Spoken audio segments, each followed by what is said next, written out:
Aster CMI is going live today with our experts, Dr. Parimala, Senior and Lead Consultant Neonatology and Pediatrics, and also Dr. Sumalatha with us, and she is a Consultant Physical Medicine, and myself, Aruna, Clinical Nutritionist and specialized in ketogenic diet. Hello, Doctor. So, what's your opinion on child's health and management during COVID? Right. Good evening, everybody. I would like to start saying that, when we say health, usually we think it is just absence of disease or just physical well-being. So WHO has a specific definition for health that is same for both adults and children. And it says health is not just absence of disease, but it is also well-being, physically, mentally, socially, psychologically, and also spiritually. They have added that fifth dimension as well for those who are spiritual. So when we think of health for a child, we should not just think of keeping them fit just physically. You should also think of their mental stress, what is going on with them psychologically, what is going on with them otherwise actually. So you are looking at the child as a whole with all these dimensions of health. So how can we manage all this? Being a parent, first of all, we have additional chores. We suddenly are this is a new situation, so I would like to say, no one knows what to do. So this is all just suggestions what we're giving you, but you would be the best judge at the end of the day. So few suggestions what we could give you is just get in touch first with the child in you. So you would have been a child at some point of your time in your life, and just think what you felt like doing that time, how you behaved, how you perceived your parents, what all activities really interested you, because we didn't live in the age of gadgets, so we were not, I don't know if it was fortunate or unfortunate, we did not have this many gadgets around us when we were children. So what did we do to entertain ourselves, entertain our parents, how did we manage? And if you were not going out, what are the things you did? So when you just get back in touch with the child, which is still there in you, you would probably get many more ideas than what we're trying to tell you. But I would start first with set routines. Routines are very important for children, though we think that's a disciplinary action against children. That is not so true actually, because children who have routines feel much more relaxed psychologically than children who do not have any set routines. So simple routines like when they wake up, when they eat, when they sleep, and when is the time for them to play, and when is the time for them to sit in front of the screen. So the simple routines go a long way for any child, whether it is a toddler who's just 1.5 year old, or whether it is your adolescent son or daughter. For both this helps, because they're still children, though they behave like adults. Even your adolescent kids are still children at heart. So when I say set routines, just because we are at home and we are free, we have a lot of free time, it is okay to spend some extra time playing and all that, but still when it is a nap time, if it is 8 o'clock before, you can extend by another 1 or 2 hours. I'm not saying no, but not beyond 10:30, 11. It's not like the child is awake till 2 a.m. in the morning and then sleeps till 12 p.m. next day afternoon, suddenly wakes up for lunch instead of breakfast. No, that is not how we should go about it. Let them still sleep before 10:30, 11 and then wake up. If not at 6 o'clock when they were going to school, let them wake up at 8, 8:30, that's okay, but before breakfast time, which is 9, 9:30. So do not delay beyond this. Let them have a routine. When they wake up, they do finish all their things. So they brush their teeth, they shower, they finish their toilet routine, because there are many children who go in for constipation and all that because of lack of this routines actually. So let them have their regular habit. Then they come for the breakfast. Post breakfast, they're free. At that point, you decide whether you want the morning for their physical activity or morning for the screen time and afternoon for their physical activity. Again, same lunchtime, nap, and then they get back to their routine activity. So this routine setting is very, very important. It's a great stress buster. It reduces anxiety in children. And the next thing you can do is household chores. We know that we are having more chores than usual, like all of us. So they can share. Children, it doesn't mean just because they're children they should not work at home. No, we have a wrong perception about work. Work is just some activity which needs to be done. Instead of setting a time and doing exercise and physical activity, even the routine work can be a good physical activity both for us and for the children. So give some small chores according to the age of your child for them to do. So if it's a very small child, even if it's a toddler, he may not be able to cook, but he can fetch things for you. He can fetch the vegetable, meanwhile learn the name of the vegetable, what he's fetching. He can talk to you, he's interacting with you, you tell him what you're making, ask him his preferences, and ask him to help out, him or her to help out. So if you're cooking, let them help you out. If you finish that and if you're cleaning, give them small things to clean. They can clean their table, they can put away their toys, they can set the table for you, they can keep water for you. Small things, maybe carry small things when you're carrying the bigger things. Involve them in the household chores so that you are doing that work as a family. You also do not feel that you're working alone, and the child also feels useful in part of the chores actually. So they can do chores. Little bigger children definitely can also try their hand at cooking, they can try their hand at cleaning. Maybe they do a better job at than you. We do not know that because we don't know what they are in making. We may be having a young chef at our hands, we don't know that. So give them the opportunity to do household chores. And next is the family time actually. It's very, very important that child has family time. We did not have it. I remember cribbing many times actually, and many of us who were working crib that we did not have enough time with our family. We did not have enough time to spend with the children. We did not have enough time to spend with our spouse. Now it's a God-given gift. I would say though it came in the real bad form. But one way it is a gift so that it has given you that extra time which you were missing. So spend that, use that time, get to know your child, get to know what their dreams are about. Talk to them actually, which you wouldn't have done without looking at your phone or without looking at your watch. You wouldn't have been able to do that before. But now, yes, you are also relaxed. Use that time, have that family time, eat together, laugh together, play together for some time. So have that family time. This is your memory, this is the memory. So when we look back to our childhood, we have some fond memories, what we had with our parents, with our grandparents. Maybe they're Skyping the grandparents, but still it is a memory actually what you're giving your child. So your child will remember that when he becomes an adult or she becomes an adult, they will look forward and they will be looking backwards, I would say, about these memories what you've given as a family time. And to reduce little stress on yourself also, don't be a complete control freak. It doesn't mean that just because you're at home now, that every nook and corner of the house should be spick and span. It has to be clean. So we all understand that you do not have the help of your maid. Everybody understands that. And you have maybe a messy toddler who's throwing away toys all the time, or you have a lot of cooking and other things. So you should not excel. You need not excel as a chef just because you have time. Yes, there are YouTubes. You want to try recipes. If you really enjoy that, do it. But if you can be a simple, if you're up and if you're down and you think okay, fine, today I want to do something simple, it's okay, just go ahead and do it. You don't have to be the number one and everything. And same thing, don't put that same pressure on your child also. Your child need not be excelling in everything. So just because the toys are thrown doesn't mean that you need to be a control freak and say that every single minute, every 2 minutes, again put it back. So no, set a time. This is your playtime. So next 2 hours you can do everything you want. At the end of 2 hours, put everything back. That's how it should be. And relax to see some dirt here, there, that is all right. Some chores which are left undone, that is okay. Same with your child. So just because you told him a work doesn't mean that he has to complete it as soon as you tell him. Give him his time, he will come around or she will come around to do it. So don't be a control freak. Don't stress out yourself and your child. And have time out. Time out is not just for yourself and for your child as well, because every child needs space. It can be physical space, it can be mental space actually. So those who have many rooms in your house, it's okay. Let your child be by themselves for some time if they want to be like that in their room. It is all right. It's completely all right. You need not monitor every single second and moment of your child's life. You need not do that because they also need some personal space for their growth, for their thoughts, just to be alone to get in touch with themselves. Whether it's a toddler, whether it is an adolescent, again, it is the same thing. And if you do not have that many and you're sharing space, then give them a corner which they can use and do not disturb them for that agreed time. So all of you have time. So it might be just that, you may be vegging out in front of TV and you all watch the TV. Then you set a thing that, this is your time, this is my time, and this is our time where we all sit and watch something which entertains all of us. So have that, and that would help. And not by the least actually, just because now everything and anything is accessible. Learn a new skill. Teach a child a new skill. It can be a skill, it can be a new language which you want to experiment.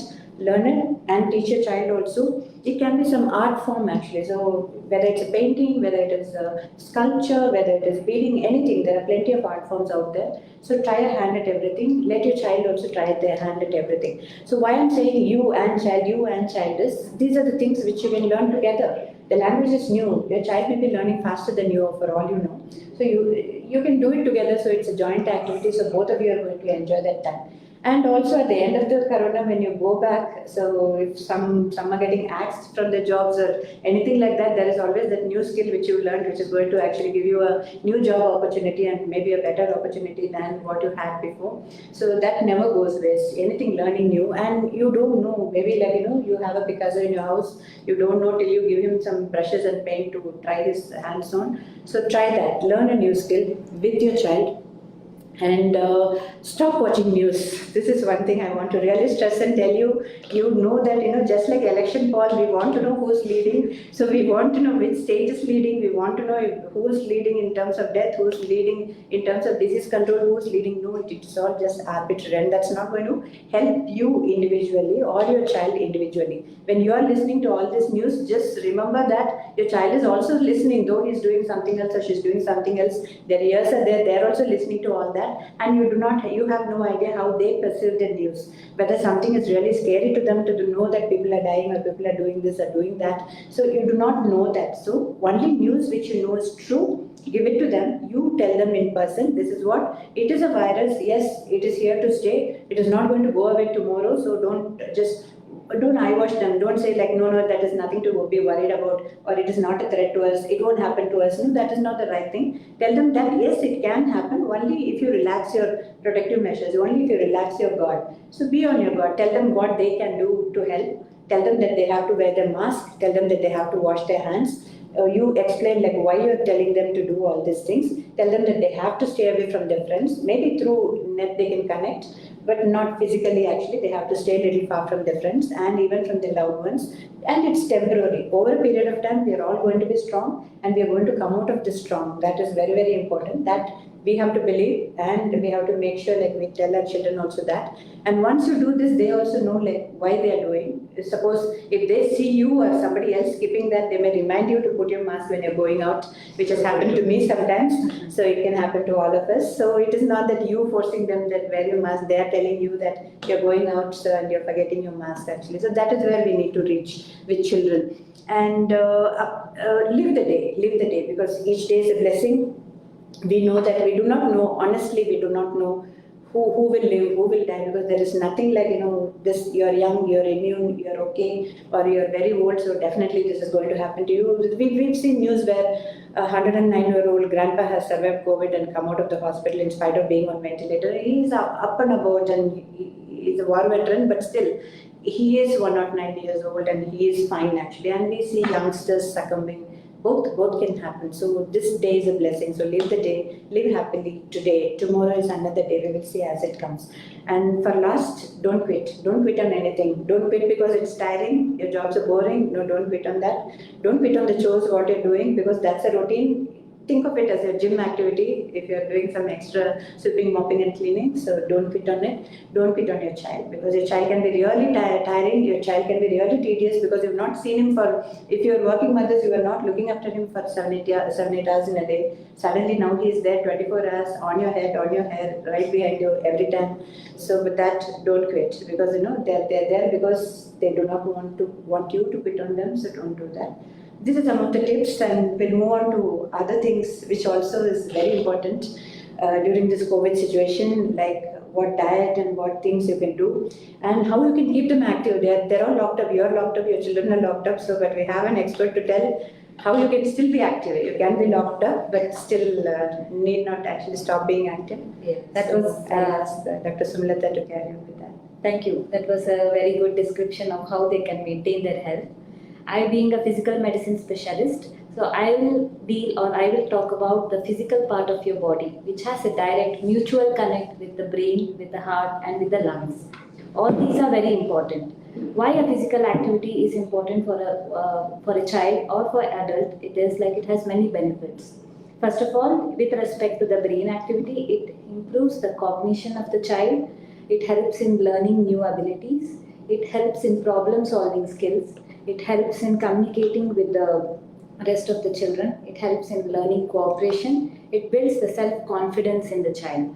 One thing is about the brain. Next is about the heart and the lungs. That is, once you do a physical activity at a progressive rate, it helps to increase the strength of the heart and the lung capacity. Next is it improves overall digestive system. So the whatever we are eating, it has to digest and settle in a good place. So it improves the digestive mechanism in the body. And not but the least, it improves the physical part of the body. How does it improve? Improve the physical aspect by increasing the growth of the child, or improving the finer activities of the child. By putting some mechanical stress on the brain, on the bones on a day-to-day basis, it increases the remodeling of the skeletal system. It also helps to secrete a growth hormone inside our body, which is secreted during the sleep hours. So that itself helps to increase the growth of the child overall. Now we know the benefits of doing the physical activity, but what type, how much, and when to do it is the next question. What type? It is generally the aerobic activities or the muscle and the bone strengthening activities. When I say muscle and bone strengthening activities, I don't mean you to go out and buy those dumbbells or weight systems for your house. No, it is not like that. Depending on the age, you can devise many physical activity which would by itself improve all these things. Like if it is a 1 to 2 year old, you can if the child has just started walking, has started learning to walk, then you can increase the walking time for the child. Between 2 to 3 years, you can make them do more of running or jumping activities, or trying to make them skip. All these are there. So for less than 1 year old child, supervised tummy time itself is like a physical activity for the child. More than 5-year-old child, they have plenty of things to play around. So the activity that if you want to say what type of aerobic activities they can do, that would be either a simple walk, running, jogging, skipping, jumping, cycling, biking, scooting. Of course, swimming cannot be done because of the lockdown situation, but that also is a good aerobic activity. Coming to the muscle or the bone strengthening activities for the children, then climbing a frame, throwing a ball. Okay, for if the child is too small, then climbing onto the chair or climbing onto the bed itself is like a muscle building activities. For little more bigger children, then doing a push-up itself is like a muscle building activity. Okay, these are the types. So coming to the duration, how much they do. Less than 5 years old, they should be ideally active for 3 hours a day. By saying 3 hours a day, I don't mean you have to do it at a stretch, that 5 to 8 p.m. is the physical activity time. No, you can divide it throughout the day, like 1 hour in the morning, 1 hour in the evening, or 1.5 hours in the evening, 1.5 hours in the morning. For a little older child, like more than 5 years old, 1 to 2 hours is the ideal physical activity time for them. So during this thing, it should be a mix of all activities, and it should be divided throughout the week. Like if the same activity should not be repeated on all days, because it gets boring and they will never participate in that. And if you divide them and then mix them or jumble them up, then they would be happy to do it. A few of the outdoor activities like cycling, running around would expose them to little sunlight also. So sunlight by itself helps to increase the synthesis of vitamin D in the body, and it in turn helps to build the bone strength inside the body. So making them more physically active also reduces the screen time. So reducing the screen time is a major thing for nowadays for children. So what we mean to say by the screen time is the active learning or the sedentary screen time, when they are watching just something which is not actually giving them any knowledge. So but nowadays the thing is the online classes have also started. So that also is the screen time. So but that is considered like wherein they are actively learning the things. So what would you recommend, Dr. Smart? Because of the online classes, they are sitting in front of the screen for nearly 6 to 8 hours. So any tips for the parents as to what they can do about it during that time, if they can do something? Yes, for children of 5th standard and above who have been started with online classes, they, to be frank, the schools have also planned it well. They have kept the sessions with a frequent breaks in between. That is a very good thing. The first and foremost, the thing that you have to do is make the child comfortable. The child should have slept well. Don't wake up the child in too hurry, so that the routines what Dr. Parimala had mentioned, if you follow that, then it would help in making them comfortable in front of the screen so that they can learn more. Make them seated comfortable preferably on a chair with a good back support and the feet lying on the ground. Next thing is the screen. Screen should be right in front of the face.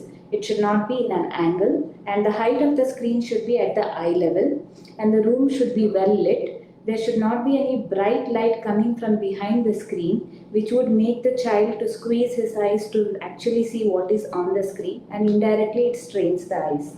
And during the breaks, when they have this break time, they can actually do few stretches, or simple thing is do the jumping jacks, and then try to see something little far away, at least 20 feet far away, preferably greenery, so that it gives some rest to the eye muscles, and then they can get back energized to the screen.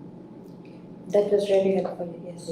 So now that we have done so much of physical activity, the child must be really hungry. So let's hear from our dietitian like what exactly they can take.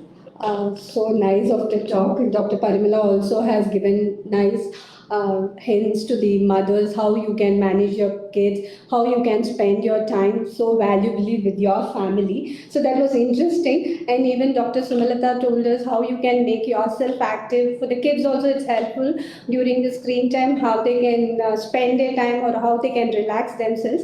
And when it comes to nutrition, so everybody thinks nutrition is only eating food, but it's not only like that. So it also plays a very important role in each and every step of one's life.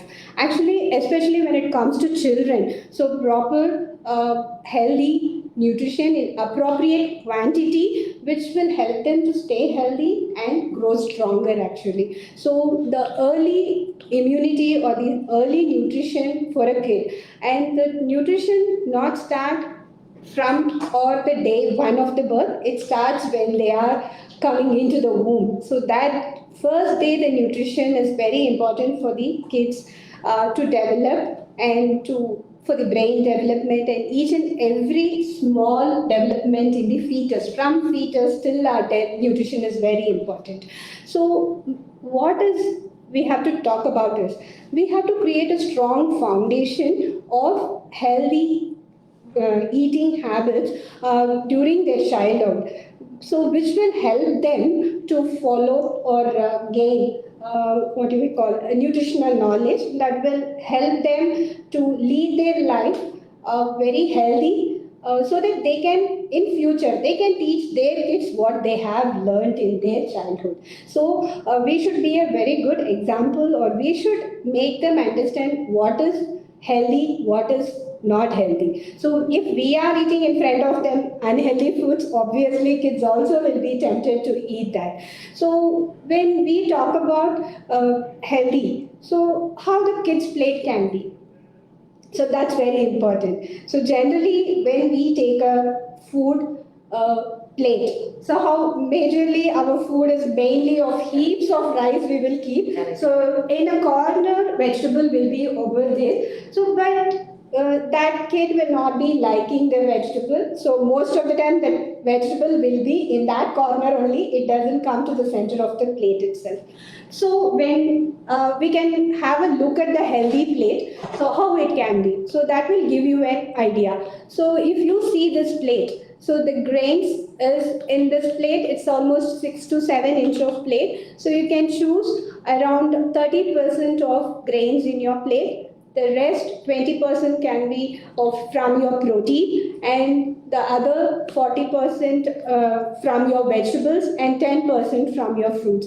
So we have to divide the plate in this way so that it is kept in a balanced way, so that the plate looks colorful for the child, and also energy dense and vitamins, minerals which we are lacking in these days, so which we will meet up on the whole actually. So when we talk about grains, so what type of grains we can choose? It's always kids, when it comes to kids, they will always like for pasta, noodles. I'm not telling it's not healthy, but the way how you are giving, rather than choosing a white one, you can choose always a atta pasta or noodles, so which will be once again healthy for them. Try to include lot of say whole grains in your diet, so that the kids also will start enjoying it. Most of the parents, when we counsel, they tell, no, no, my kid doesn't like this red rice, that doesn't. So because that is our thought on food process also. So when we talk adults also, but red rice I can't eat. So first we have to motivate ourselves. That is when the kids also will get motivated from us.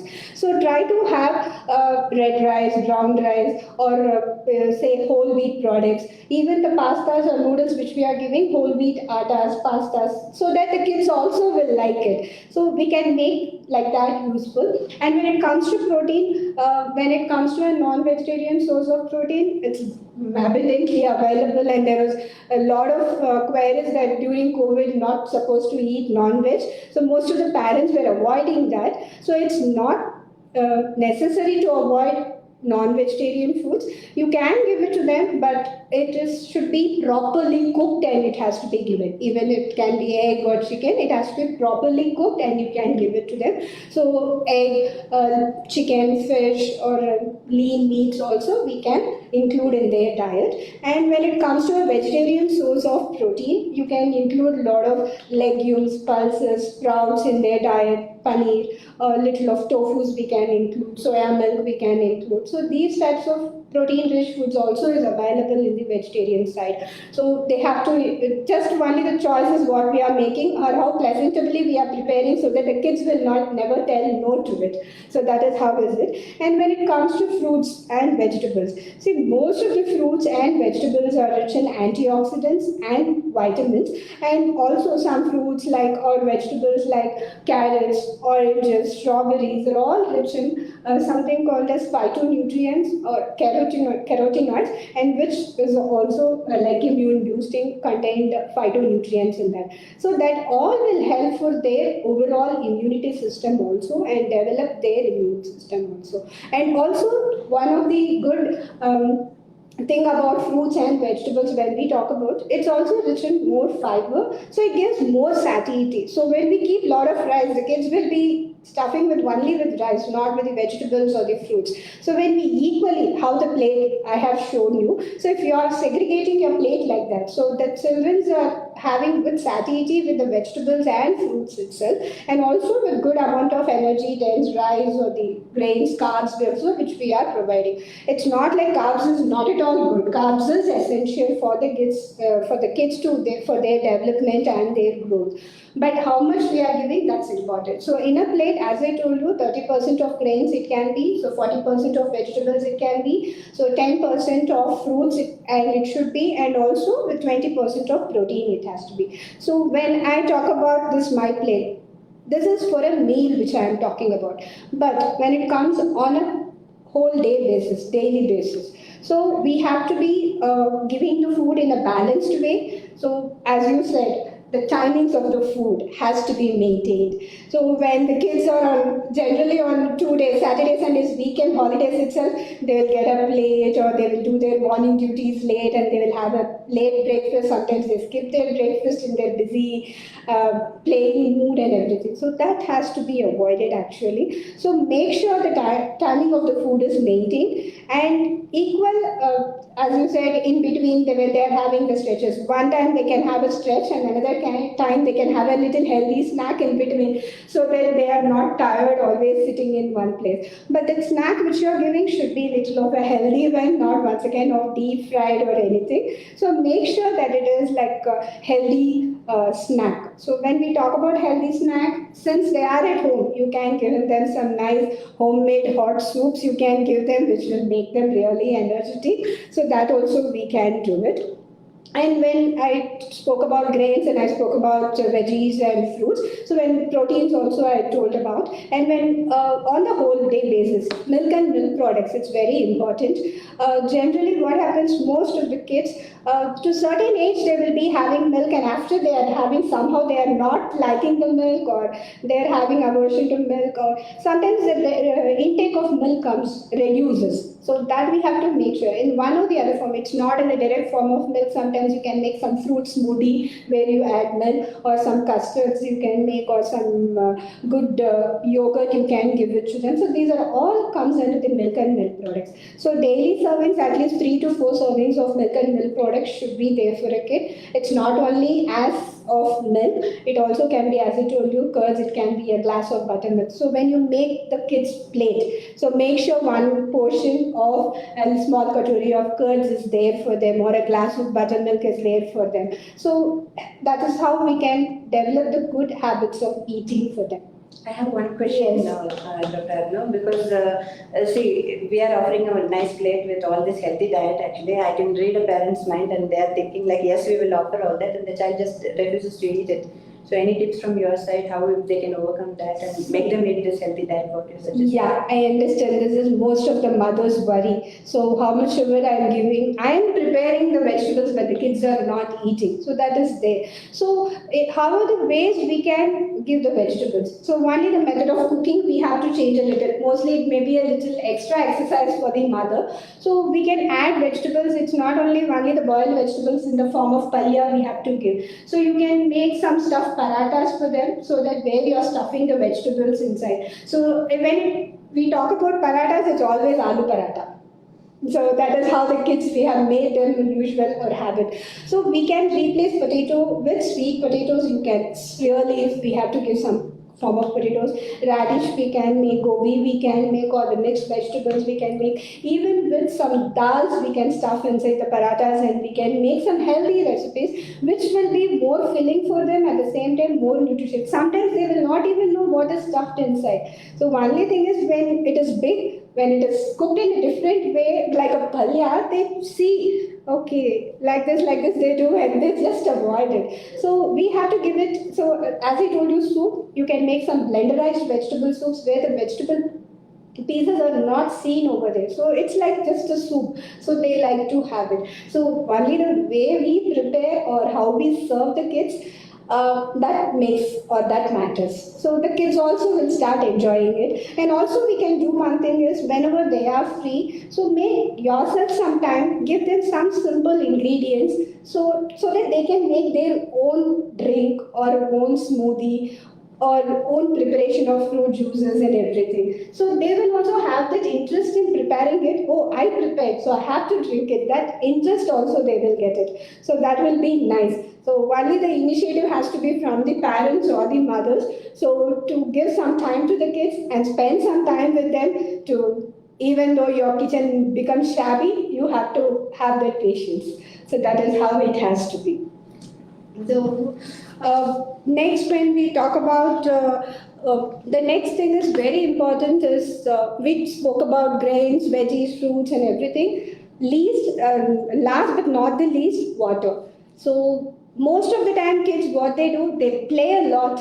But when we give them a glass of water, one sip, enough, mama. That's it will be. So make sure your kids having enough water, so that they can hydrate themselves. Now, the screen time is also increasing, not only for watching something, but also the classes are all coming up on the screen, actually. So, in between, make sure they are taking enough water or enough fluids in between. So, at least minimum for the kids, at least very, very small kids, at least 5 glasses. When they are growing older, at least 8 to 12 glasses of water they have to have it on a daily basis. So that we have to make sure it's not only water. You can give them some lime water in between to them, so that it will be nice.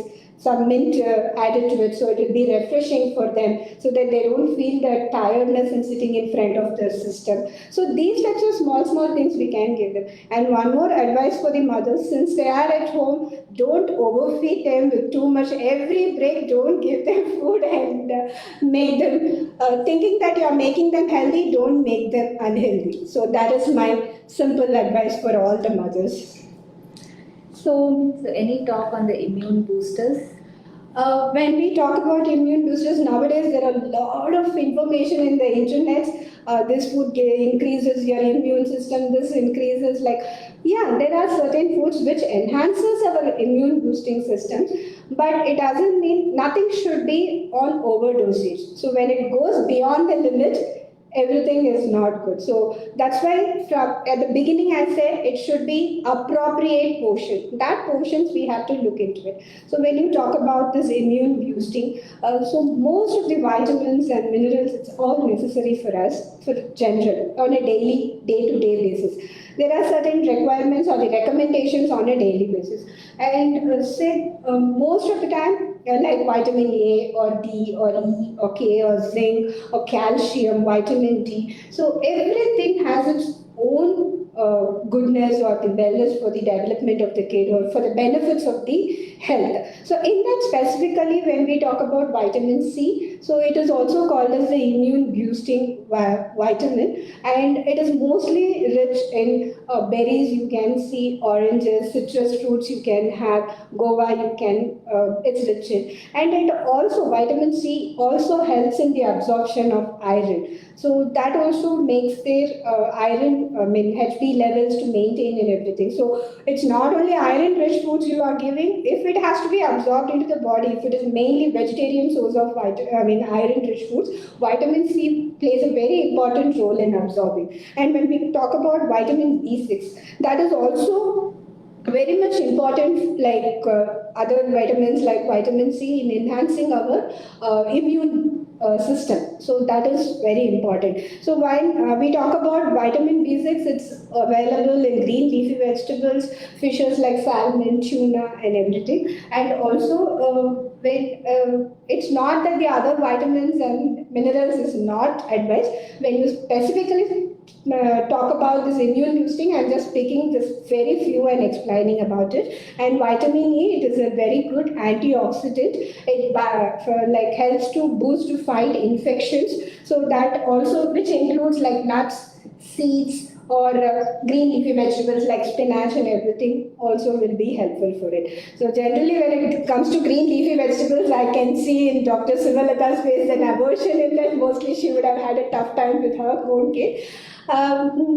So when we talk, that is how, as I told you, you can mix it with a chapati or you can mix it like a parathas and you can give it to them. Their own favorite dishes like potato palya, if you are making, add some spinach in that and you can prepare it. The normal vegetables which they like, add, you don't have to add too much for them. So at least a handful of spinach for their plate, that should be more helpful for them. So now, Doctor, all these talks has created so much stress that any talk on stress boosters? Yes. I think probably like most of us want to know how to bust stress, and it would be kind of undermining to say that none of us are stressed. Adults are equally stressed, children are very stressed, because this is not the usual situation for anyone. No one is used, the people who are working, they are not used to just being sitting at home doing completely different set of work from what they were used to doing. And for children also it's the same thing. They are so happy playing outside, going outside all the time, meeting people. So children are the most social beings you can find actually. And to make them just sit confined within close quarters, just see the same faces again and again, not just one day, not just 2 days, months together on end, actually it's not an easy task. And we have to understand that they will be going through a lot of stress as well, just like us. They are also going through a lot of stress. Some may be old enough to express, some may be very young that they may not be able to express, but they'll be expressing you in different way by wetting their bed in the night, which they were not doing before, or kind of crying unnecessarily, or coming and clinging to you all the time. So that is their way of telling that I am stressed, just do something about it. So you should know the cues that your child is stressed as well before you think that how to bust their stress. First you should know that they are stressed. And you should be in a position to accept that yes, I am also stressed. Yes, my child also is stressed. So that acceptance goes a long way before you think how to bust the stress. Because commonly what we do, your child comes and says like, I'm scared of it. I think there's some monster under my kid, under my cot. So when the child says that, it is very silly for us actually. We know that there is nothing there. So the first thing what the mother or father tries to do to the child is, oh no, there's nothing to worry about. No, there's nothing there. You don't have to worry about it at all. That's not nothing to be worried about, because it doesn't exist. There's no monster, so it's not there. So for you, it is not real. So for you, that is not a worry actually. So you need not worry about it. But for the child, that is very much real. What they're perceiving is very much real to them. So it is a worry. And if you don't accept it as a worry, then you cannot alleviate the worry actually. So you cannot remove it from them. So the first step to accept is to accept. Accept when I say that yes, that is a stress causing thing for your child. So find out that your child is stressed. I told you the cues, what all they'll show you. Next is accept it. Say that, yes, I know that you're worried. So you're worried about this particular thing. So it may be corona. Your child doesn't know what is corona. So he's hearing it. Every other person who's talking is talking only about that corona. So he may be thinking that is a monster which is there everywhere and just ready to attack, and we are all like, wearing that mask and other things. There are children who come to me and they cannot recognize me anymore. They come with so much of happiness that they're going to meet their doctor, and they see me with all this mask and everything, and they're so scared, like what happened to me, rather than what is going to happen if I remove that mask actually. So you should just accept that, yes, there is a worry. The child has every reason to be worried about. He's seeing only that robots and things which he was seeing in movies all around him roaming about. So he's not even seeing people's face anymore. So it is stressful to the child. So once you accept that, you know that yes, this is worry for you, and then give them the things what they can do about that worry. So simple things we can try. We all can try is music. Again, music differs, your taste differs in music. There are people who really love classical music, they can listen to it. There are people who think that is the main cause.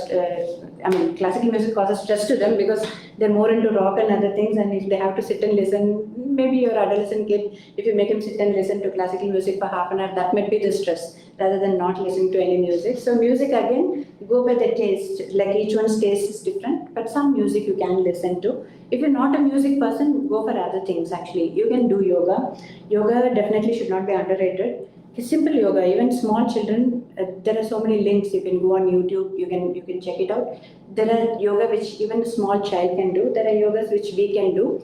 Look at your medical condition, everything. So go for something which suits you, which doesn't stress you. At the same time, kind of it feels relaxing. So at the end of it, you should not come out feeling more stressed or more with all pains and aches. No, but you should feel relaxed and calm at the end of doing that. So that is your thing. And as she already mentioned, exercise. Exercise is a good stress buster, definitely. So instead of weights, you can carry your child and you can do your push-ups actually. You can carry your child up and down, and both of you are enjoying that time together. So make out some exercises which you all can do together and do. Your child can copy you. So that is a good stress buster as well. And also, simple thing what you can tell the child or yourself when you're really stressed and you are in a stressful situation is just take a few deep breaths. Goes a long way. It may look very simple. Just do it. You can try doing it and see actually. Just you have to give an answer. Maybe like your job is at stake and you're going to meet your thing and you're stressed. Same way the child feels like, that he wants to go to play and then you're saying no. So that's a stress for the child. So how does he deal with it? Instead of throwing a tantrum, just teach them to just take a few deep breaths. So they take 10 deep breaths, in, out, and they concentrate on doing it. So it's an activity where the mind is actually now calm. Mind is not thinking anything because it's concentrating on how the breath is going in. It's concentrating on how the breath is coming out. So it doesn't have time to think anything else. So just a few seconds what you gave, that break is enough to break the stress for many. And it helps even for adults actually who have anxiety, panic attacks. Just take simple few deep breaths and then count to 10 maybe and count in reverse if you want, whichever way helps you. So that simple things can actually burst stress for you. Other thing is connect with your friends and family. You were all working, we were all working, so we were in a rat race running all the time. Now you have time, you have enough time in your hand actually. You can put aside every day few minutes, maybe 10 minutes, maybe 15 minutes, set a time aside. That has to be a family time. Family time need not be just the 2 of you or 3 of you or 4 of you who's confined within that 4 walls. Through Skype, use your internet and use your all your gadgets for these useful things actually. Connect with the grandparents, talk to them. They are also lonely, they're sitting alone worrying what is going to happen to them. So all are not doctors, so you do not know what is happening. You do not know like how to prevent. You do not know so many things. So chat with each other. It's good for the grandparents to see their grandchildren, talk to them, and it is good for the grandchild getting some advice from them.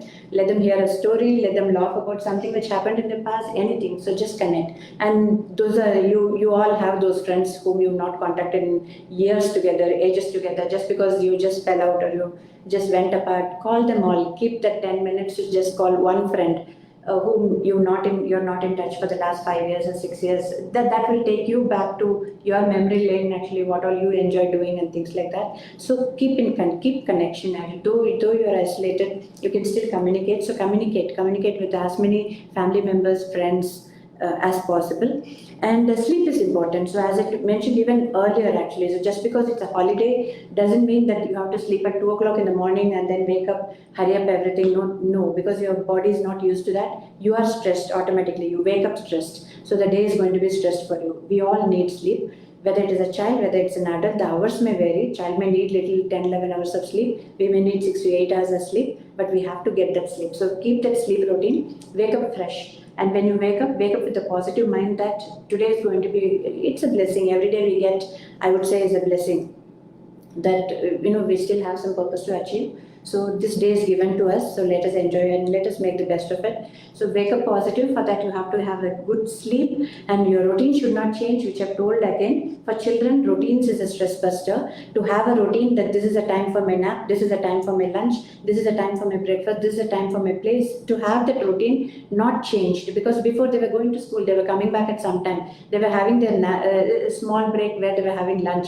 They had their snack break. They had the break where they could chat with their friends. So you can just maintain the same. They're not going to school. Doesn't matter actually. They can still have their routines set in place. So that itself is a stress buster for a child. And beyond all this, actually, if the child is still stressed and is anxious, I told you not to just ignore it. Don't just say like it doesn't exist or it's not there. You're just no, that is not the reason. So how you can cope with that? I would say few tips. I cannot cover the entire thing because we have a mental health specialist or specializing in that and giving hours of lectures. So I can give you a few tips. One is like right from beginning, right from young age, you just teach them to accept their mistakes. That's very, very important. You may be thinking like, when did I tell not to accept a mistake? No, I will give you an example. So it's a usual tendency for Indian parents. Suppose your child trips and falls. I don't know how many of you, but many people actually, first thing they do is they take a stick and hit the stone because the stone hit your child. So it is not that your child did not see the stone and tripped and fell and that is how he got hurt. No, he's crying because he's in pain. So your response is to take a stick and hit the stone so that he feels happy that it was the stone's fault. So now the stone has been punished. So now I should not cry anymore. Now my pain is okay because something else is feeling the pain. So that's a wrong attitude. So right from beginning, you're telling them all your troubles, everything is going to be caused by something or someone else, which is beyond your control. And you need someone to come and protect you at that time, holding a stick and then hit them or do something about it. So you yourself need not take any action about it. And your pain will go because somebody else is now crying instead of you. No, that is not the right attitude. That is not what you have to teach your child. Even tomorrow, if he has to accept a failure, suppose he did something, he tried his hand at something, he failed. He's going to think the reason is because of his bad stars or because of all the people whom he worked with who didn't cooperate properly, or the reason is somebody else or something else actually, not himself. So if you teach right from beginning, actually, yes, you should have seen that. Yes, you hurt your head because you ran fast and you hurt your head on the table corner. But then you should have seen that, that table corner is always there. That the table didn't move and come there. You went there. So just be careful next time. When you run next time, just see that you're not getting hurt. When you go next time, just look at the ground instead of looking into your mobile or looking up somewhere. Look into your ground that the path is safe. Once you teach them, you accept your mistake. Now, yes, I will help you. I will help you reduce your pain by just actually comforting you. I will do all that. But then, in the first place, if you had seen that that was a mistake, you wouldn't have. You need not have gone through this pain yourself. If you teach them right at a young age, and this will go a long way. Even as an adult, they will turn out to be like every time they hit a rock, they will self-introspect instead of blaming all the people around them and trying to blame everything and anything actually. They will introspect and they will have a better thing to handle themselves. They won't wait for that protective person to come with a stick to handle all the stress which is around them. Instead, they will hold the stick and they will see like what they can do about it. This goes a long way even as a mature person. So as I told you, if the child is already anxious, the other things of doing is first make them accept that it is a mistake. If it is their mistake, if it is not a mistake, it is just that the thunder is coming and they're scared. It is not a mistake. It is not their mistake that suddenly it's raining and the thunder came when they're least expecting. So those things you cannot say it is your mistake. So those times what you have to do is you have to give them a worry box. For you, it may not be a big worry, but for the child, it is a big thing for them. So give them a worry box or give them a bubbles to blow through. So worry box, when I say, what they have to do is they have to take their worry and put it in the box. So you can do it together. You can tell them every day you have the 10 minutes where you have the worry box open. So during that time, all your tension, all your anxiety, all your fears, your worries, everything, come, let us go, put it into that box. Now you close the box. You feel all that, put it in the box. Now you close the box. Now you close the box. Once you close the box, the child is out of that worry actually. So that itself makes the child feel, oh yes, now that is gone. I've put it there, I've closed it, now it is gone. But again, don't tell that it is gone forever, because the thunder can come back again. So tell him tomorrow again you have the time. So if this time is set, even tomorrow, you can come back tomorrow again and you can do the same thing. We can do the same thing. Or they can blow a bubble. They can take a soap bubble and they can blow and see the worries kind of float away. There are so many techniques which everybody can see what works for you. They can have a puppet to whom they can go talk and keep the puppet somewhere and close the box.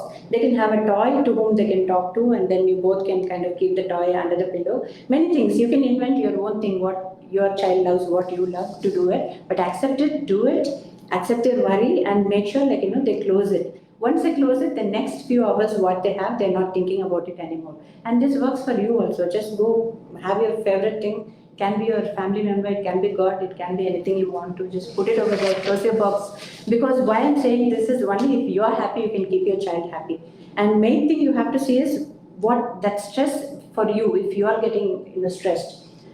See that if the child is stressed because of you.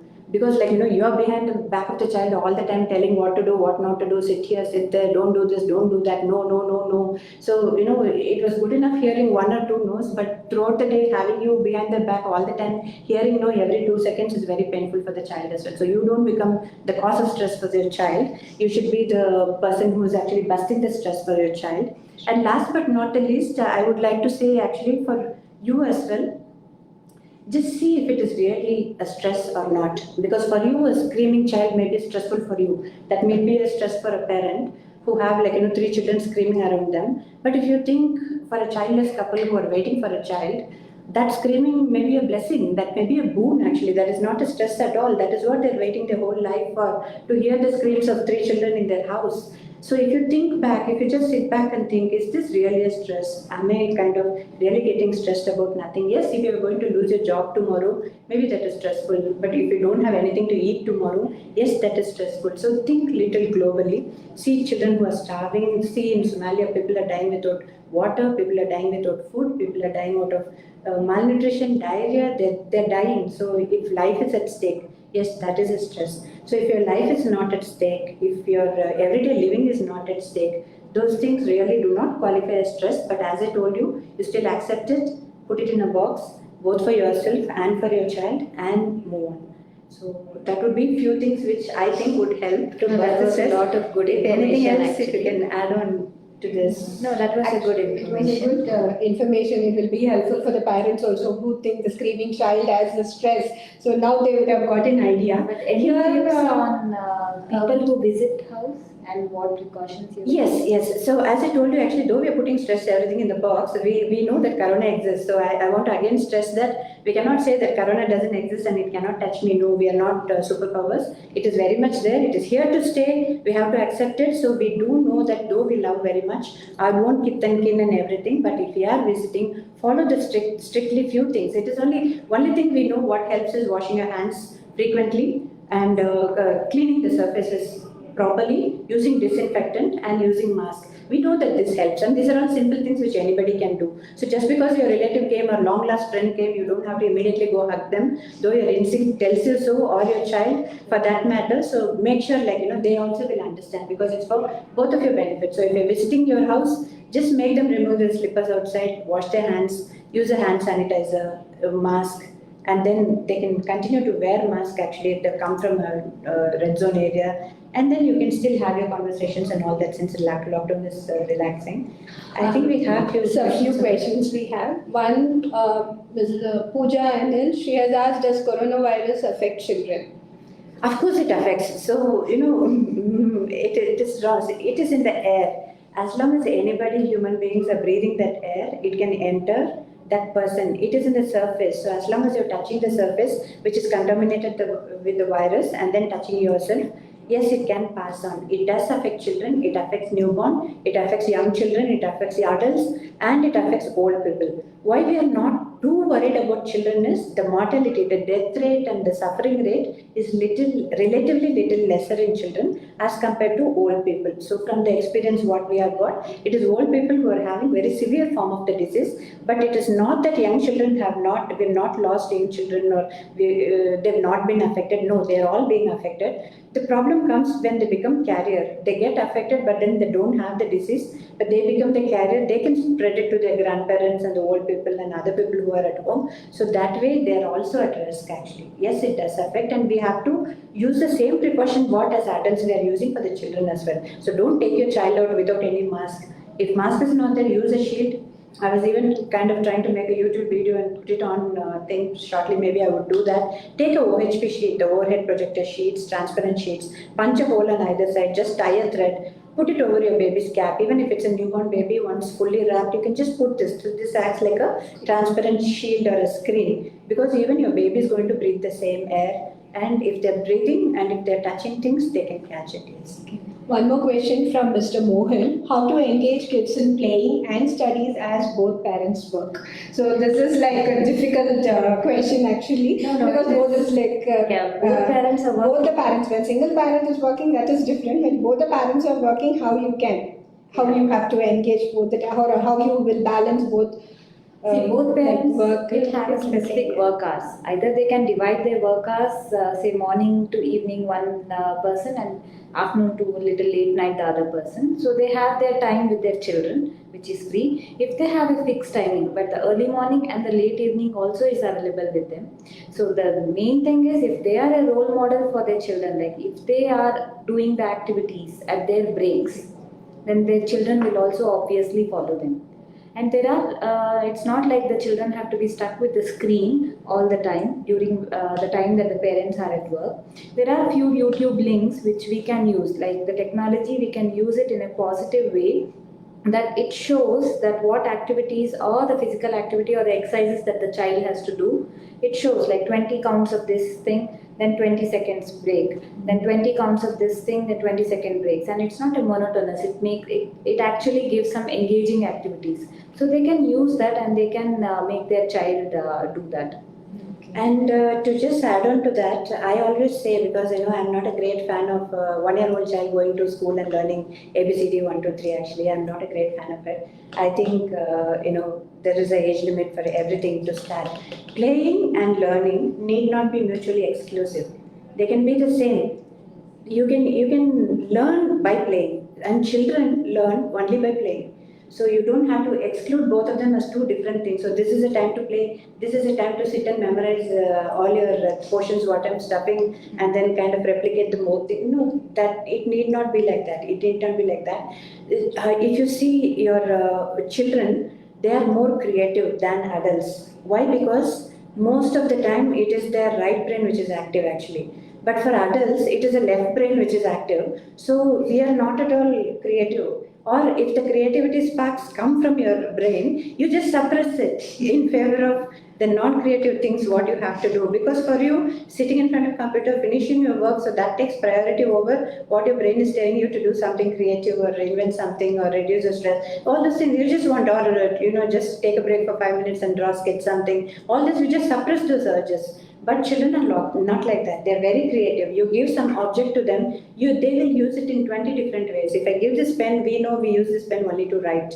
If you give the pen to the child will use it in different ways. So that is their brain actually learning. That is a brain learning to cope with. So anything they get, how they can convert it into anything else. So playing and learning need not be mutually exclusive. If you still want control, what you can do, beginning of the day, you give some task and go. You play, you do everything, but I want you to finish coloring this book, putting these beads in this thing, and also solving this fun math problem, that 20 of which I'm going to give you. By the time I come in the evening, these things should have been done, and let's see like what we can do, something interesting for tomorrow. When you say that and go, child also is interested in actually pleasing you. Believe me, you are the role model. So child is very much interested in pleasing you. So if you let him free, he would have finished his playing everything. he would have completed the activity. So both are done together, and make the activity or learning as a playful activity, so that he doesn't know actually he is learning, but actually is playing. He thinks he's playing, but actually he's learning. That was a wonderful idea, actually. And one more question from Mr. Madhu. If they get COVID infection,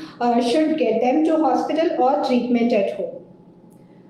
This is not a blanket answer, because when you say you get COVID infection, it affects different people in different ways. So a person who is really struggling to breathe and having really respiratory problem or any other serious problem cannot be managed at home. So if you get COVID infection and you just know because you tested, because you came in contact with somebody, but you don't have any symptom, you do not have a fever, you do not have a cold, you do not have cough, you do not have breathing difficulty, or some other way, it is presenting in different ways. Sometimes it can be loose motion, it can be even heart attack, it presents in very different ways. I don't want to scare you with all those things, but if you do not have any serious symptom at all, but your test came positive, so those are the things for home quarantine. So what I would like to suggest here is, instead of you making that decision, just ask. This is a period where even teleconsultation has been made legal now. So before we were all scared to do teleconsultation because we could be taken to court if something goes wrong. Now it is all legal. So ask your doctor, just find out through teleconsultation, this is how I am, so that they have a chance to look at you. If it is only phone, even we cannot assess how you're feeling, how you are really. But if it's video, if we can see the person, we can assess that, yes, this person looks healthy, this child looks healthy, everything is going fine, I feel overall it is okay. So this child can be treated this way. Or you can just stay at home, wait for 14 days for symptoms to come, and then come to hospital. So that can be taken, decision can be taken only on individual level. We have guidelines. So best is just call up and book a teleconsult and consult with your doctor. Okay. There is one more question over here. Because of weather changes, kids are now falling sick. Is it safe to bring them to hospital? So this is like asking if I would go after this Facebook Live, if I would walk on the road and I'm 100% sure that I'm not hit by a car. So the same probability actually. So the thing is, I want to take that fear off your mind that COVID is spreading only from hospital. It is not so anymore actually. So it didn't start from a hospital. It started from a market, if you're right actually. It started from a animal market actually. So it didn't start from a hospital. So it's not going to spread only in hospital. So when you say like whether it is safe to come to hospital, you have to be the best judge to, that is why I'm telling you, you don't immediately rush to hospital, book a teleconsultation. Show your child, tell the symptoms so we can assess that whether the child looks well, everything is okay, what are the symptoms are, and whether you need to come to hospital. If the need is not there, the doctor is going to advise you actually that you need not come to hospital, stay at home and do this, and then we will see. But at the same time, don't keep your child who is sick at home thinking that if you come to hospital, baby will catch corona or you will catch corona. No, you can catch it by going to your grocery shop. You can catch it by saying hello to your friend. You can catch it by saying, just going for a walk because somebody sneezed on you, or you touched something what some other person touched, or going to a park and playing in the thing what another person who was infected played with. So you can catch corona from anywhere in the community, not just hospital. Hospitals are taking extreme precaution to avoid it. We maintain the social distance. We check you at the entrance, and kind of we are keeping distance between patients, seeing few patients so that overcrowding is not there. We're taking our best, but there is no assurance that, anywhere, because, there is no assurance on the way in your cab you didn't catch it. And once you came, or when you're going to go back, even if you didn't catch it in the hospital, when you're going back, you're going to go back safe and directly land in your home. So best way is to protect yourself. But if your child is sick, needs medical attention. Don't complicate, because death in corona is much less. If you ask me, it's much less compared to children who are dying out of starvation, who are dying out of malnutrition, who is dying out of diarrhea and pneumonia. It is still higher. It is still much higher than this. So it's just the hype now, so we are kind of concentrating too much about this. There is one more question. I saw any food items that you suggest for building up immunity of kids. As I told, I have spoken about this.